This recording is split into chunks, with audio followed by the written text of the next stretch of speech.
बहू का असली घर। औरत का असली घर कौन सा होता है? उसका मायका या ससुराल? चलिए इस कहानी में जानते हैं। मानसी को घर सजाने का बहुत शौक था। एक दिन मानसी अपने पिताजी से कहती है, पापा, कल आते वक्त सड़क के किनारे लगे रंगीन गमले लेते आना। छत में छोटा सा गार्डन बनाऊंगी। अरे 2 महीने बाद तेरी शादी है। ससुराल जाकर ही सजाना, वही तेरा असली घर होगा। और फिर मानसी की शादी नारंग से हो जाती है। नारंग का घर होता तो है बहुत बड़ा, लेकिन पुराने तरीके का। फिर एक दिन, माँ जी देखिए, मैंने ड्राइंग रूम सजाया है। ये नया बड़ा टीवी और सोफे कैसे लग रहे हैं माँ जी? अरे ये सब नहीं चलेगा। यहाँ मेहमान आते हैं तो आराम से खटिया में बैठेंगे, सोफे में कहाँ पीठ सीधी करेंगे। और रंगीन टीवी का रिवाज हमारे घर में अभी नहीं आया है, समझी? सास मानसी को लगभग फटकार से लगाकर वहां से चली जाती है। वो सास से माफी मांगकर कमरे को फिर से पुराने जैसा ही सजा देती है।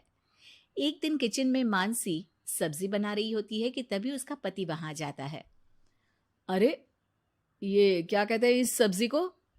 परवल जी, हमारे मायके में तो खूब बनती है। आज मन था खाने का तो सबके लिए बना दिया। अरे खाने का मन हो तो अपने घर पर जाकर खाओ ना। अब मानसी समझ जाती है कि पिता ने उसका दिल रखने के लिए ये कहा होगा कि ससुराल ही उसका असली घर है, जबकि उसका असली घर तो उसका मायका ही है। मानसी अपना सामान पैक करके मायके जाती है। जहां वो अपना सामान अपने कमरे में रख ही रही होती है कि मानसी, ये सामान यहाँ मत रखो। ये तुम्हारी भाभी का कमरा है। तुम एक काम करो, कुछ दिन के लिए सामान मेरे कमरे में रख लो। कुछ दिन के लिए मतलब? अगर मुझे हमेशा रहना पड़ा तो माँ? अरे शुभ शुभ बोलो बेटी। हमेशा क्यों मायके में रहेगी? बेटी का असली घर तो उसका ससुराल ही होता है।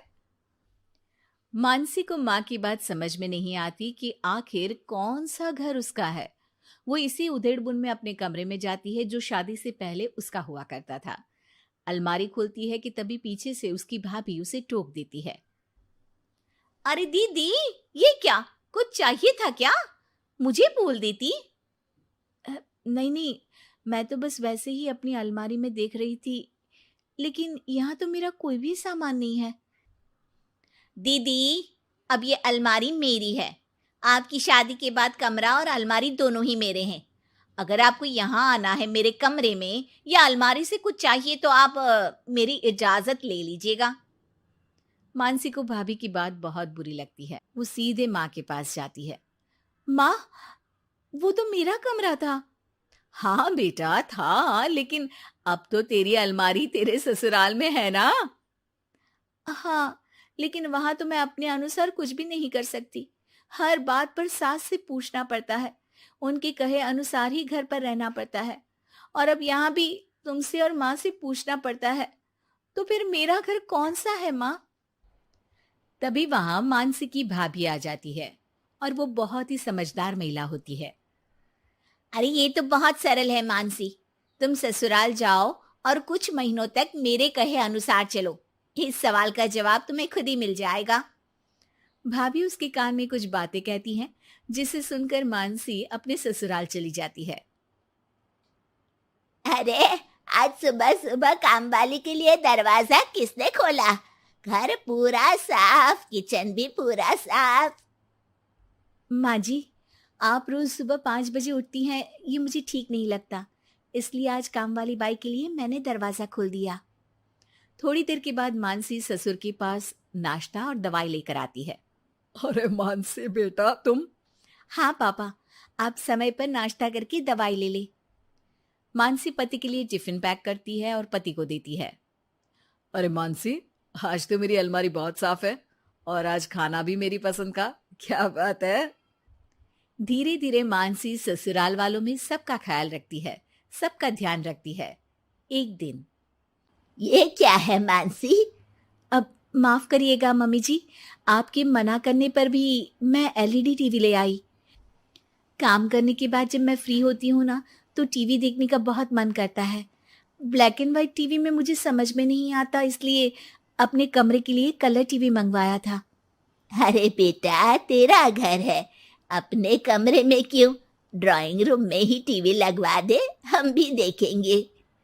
मानसी सास की बात सुनकर खुश हो जाती है। अरे मानसी, याद है एक सब्जी खाने का तुम्हें बहुत मन था, तो वो सब्जी बनाओ ना, हम सब लोग भी वही खाएंगे। लेकिन वो तो यहाँ पर बनती नहीं है ना। अरे भाई, किचन तुम्हारा है, इस घर की तुम मालकिन हो, अब तो तुम जो खिलाओगी वही खाएंगे हम। मानसी की समझ में नहीं आता कि अचानक घर वालों के व्यवहार में इतना बदलाव कैसे। वो अपनी भाभी के पास मायके जाती है। भाभी, आपके कहे अनुसार मैंने सबका ख्याल रखा। घर की हर छोटी जरूरतों को मैंने खुद पूरा किया। और अब तो घर का हर सदस्य मुझे ही घर की मालकिन मानता है।